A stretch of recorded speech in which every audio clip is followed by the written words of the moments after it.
in 1994, 95, all right, when they started talking about the master settlement, and once in a while you'd see a blurb on television, that they're trying to get money with Michael Moore and they're trying to get the attorney. Nobody knew what was happening. Nobody had a clue what the MSA was, okay? Nobody understood that the 4 states, including Florida, Mississippi, Texas, and Minnesota, okay, were the 4 states that were going to come up with a $40 billion settlement and set a precedent for the rest of the nation, okay? It was all under the radar, under the grid. Nobody knew anything about it. When I talked to somebody about it, they looked at me like I had a third eye in the middle of my forehead. Yeah. So when I saw the corruption begin in 1994 of the anti-tobacco movement, of which I was a part of, kind of like the guy who helped build the atom bomb and then regretted it later, that was my feeling. I helped create this monster, and I'm under the grid, but I'm still privy to all this information, and I'm still asked my opinion. I was still the headliner in the anti-tobacco movement when it came to speeches and keynotes and, trying to raise a level of awareness. I'd been interviewed. I was ABC Person of the Week with Peter Jennings. Every major newscaster, including Ted Koppel and Dan Rather, interviewed me, called me up, wanted my opinion. I gave it, and then they did nothing with it. Right.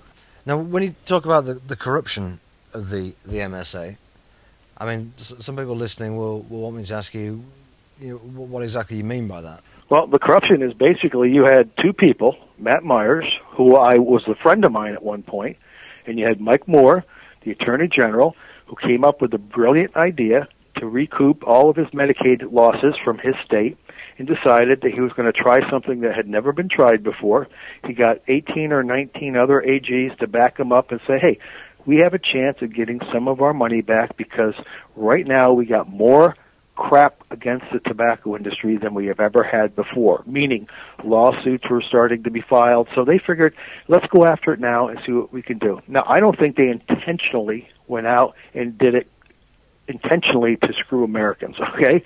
I think they went out trying to find a way to see what sort of loopholes there were with R.J. Reynolds and Philip Morris and Liggett and Lorillard and Brian Williams. What can we do to help create peace? Just like Steve Parrish wanted for the CEO of Philip Morris. He wanted peace. He knew it was going to happen after the Cipollone case and after the other lawsuits. He knew that the precedent had been set and that shit was going to hit the fan. Pardon my French, but that's basically what was going to happen. So they started to talk, but they didn't want anybody to know about it. I certainly think that in 1994 and 95, when all these negotiations were going on, this should have been held out for public scrutiny. We should have known as public what was going on with what could have been and turned out to be our nation's biggest hoax, okay?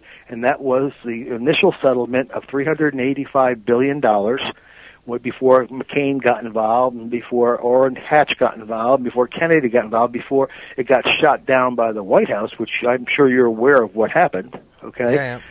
Okay, your research has been brilliant, so I know you know what I know. But here I am living this, okay, watching it, and I'm trying to figure out what in the world is going on. What are they trying to do?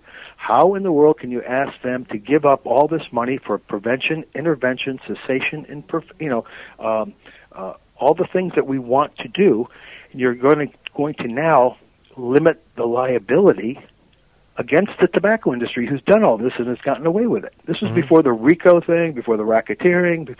How can you let them off the hook? So my friends, who I thought were my friends, I'm not getting calls. I'm asking questions, and I'm trying to stay on top of things so my program is in real time, okay? I didn't want to keep talking about what I did in the 80s. I wanted to talk about now what's going on with tobacco funds, with tobacco taxes. How are we trying to help the people we initially set out to try to help, meaning the smokers, okay? But what was happening, it was becoming a war, okay, against the tobacco user rather than the people causing the problems, in my opinion, okay? Right. So I'm no longer in the loop, okay? And since 1994, 95, 96, in those areas, they weren't calling me for my opinion anymore because I was no longer relevant to the problem. Because now the tobacco companies admitting that they did target kids, okay? Now they're admitting that they did falsify information. they are now admitting that the criticisms were really true, and therefore they have to be held accountable. So they even let Peter Jennings into the factory at Philip Morris to see what was going on and how tobacco was blended and cured. Okay, so my story is no longer relevant to them. I certainly helped them get to where they were, okay, with my input and my honesty and my integrity with the media in all the 7 years or 8 years of whatever it was in the beginning. I then was like the redheaded stepchild. Well, no, it seems to me that you were still very relevant to any cause that wants to reduce smoking. Having somebody like yourself going around schools and speaking to literally millions of children is presumably going to serve that aim.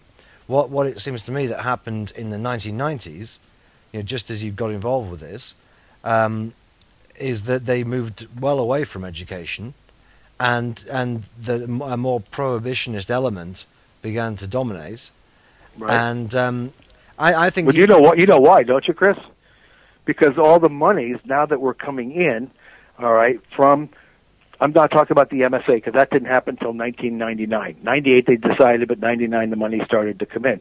In those years between 94 and 98, they were building some sort of forum, and that was now to say, hey, this is no longer going to be about health, it's going to be about money. That's what I saw. That's what I'm talking about, the corruption. Every attorney general that I talked to in every state and every governor, okay, said that this money that they're trying to get since 1994, and 19 of them originally agreed, then it went up to 46 in 1997, all right, and then the White House backed down, and then 98 they got 240 billion or 206 billion added to the 40 billion for the first 4 states.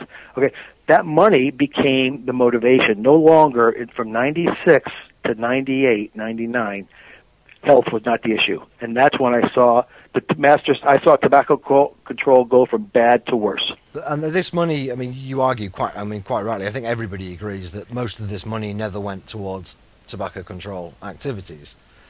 But I mean, but we were told that it was. Yeah, okay? sure. Yeah. As a public, we were told, but the public didn't know what was going on. So they were doing anything they wanted to because nobody had gone out, since we didn't have congressional consent to even come up with the settlement. All right, which is now why it's being touted as unconstitutional, and we're trying to get it shot down. And I'm going to be the first one in line to try to get the MSA shot down because of exactly what you said.